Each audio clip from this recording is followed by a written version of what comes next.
Абанын нормадан 11 эсе жогору булганышы азыр баарынын баш оорусуна айланды. Аны чечүүнүн жолдору оңой эмес. Бүгүн жыйынга чогулгандар пикирлерин ортого салышты. Азыр абанын булганышынын 3 себеби айтылууда. Унаалардан чыккан түтүн, жаңы конуштарда жеке үйлөрдөгү мештен чыккан ыш жана Бишкек жылуулук борборунан чыккан түтүн экологияга зыянын тийгизип жатат дешет эксперттер. Алардын билдиришинче Бишкек шаарындагы абанын булгануусу жайкы убакка караганда кышкы жылытуу сезондорунда нормадан бир топ эле жогору болууда.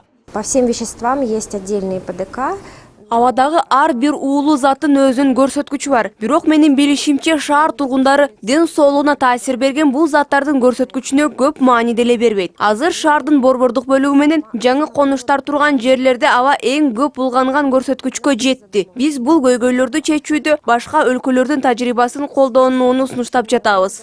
Адистер айткандай башка өлкөлөрдүн тажрыйбаларын колдонуу үчүн биринчи кезекте жаңы конуштардагы үйлөрдүн жылытуу системасын өзгөртүү керек. Кара отундун ордуна газ мештерин колдонуп, же электр жылыткычтарына өткөрүү талап кылынат. Бирок бул жакшы демилгенин азырынча ишке ашышы күмөн. Анткени жылытуу үчүн газ бардык эле үйгө тартыла элек. Ал кошумча каражатты талап кылат. Ал эми электр энергиясын колдонуу ашыкча чыгымга алып келет. Мындан тышкары абанын булганышына шаар ичиндеги имараттардын жыш жайгашуусу дагы таасирин тийгизүүдө. Анткени жел жок абанын алмашуусу жай жүрүүдө дейт адистер. Баарыбызга эле белгилүү болгондой, азыркы убакта Бишкек шаарында абдан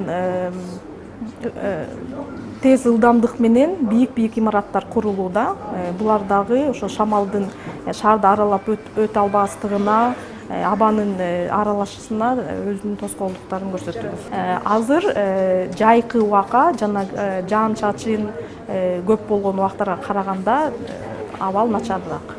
Расмий маалыматтар боюнча бир жылда Бишкек шаарынан эле 240 тоннадай уулуу газ бөлүнүп чыгып турат экен. Бул көрсөткүчтүн көпчүлүгүн унаалардан чыккан түтүн түзөт. Бүгүнкү тегерек столдо Бишкекте автоунааларды электромобилдерге алмаштыруу сунуштары дагы айтылды. Бирок баасы кымбат турган мындай унааларды сатып алууга азырынча ар бир эле адамдын капчыгы туура келе бербейт. Жыйынтыгында адистер бул көйгөйлөрдү чечүүдө кандайдыр бир конкреттүү сунуштарды айта алышкан жок. Ал арада медицина кызматкерлери көчөдө жүргөндөргө мындай бет кап кийип жүрүүнү сунуштап жатышат. Анткени булганган абадагы бул заттар биринчи кезекте адамдын дем алуу органдарына таасирин тийгизет экен. Андыктан жакынкы арада бул көйгөйлөр чечилмейинче бардыгыбыз минтип бет капчан жүрүп калат окшойбуз.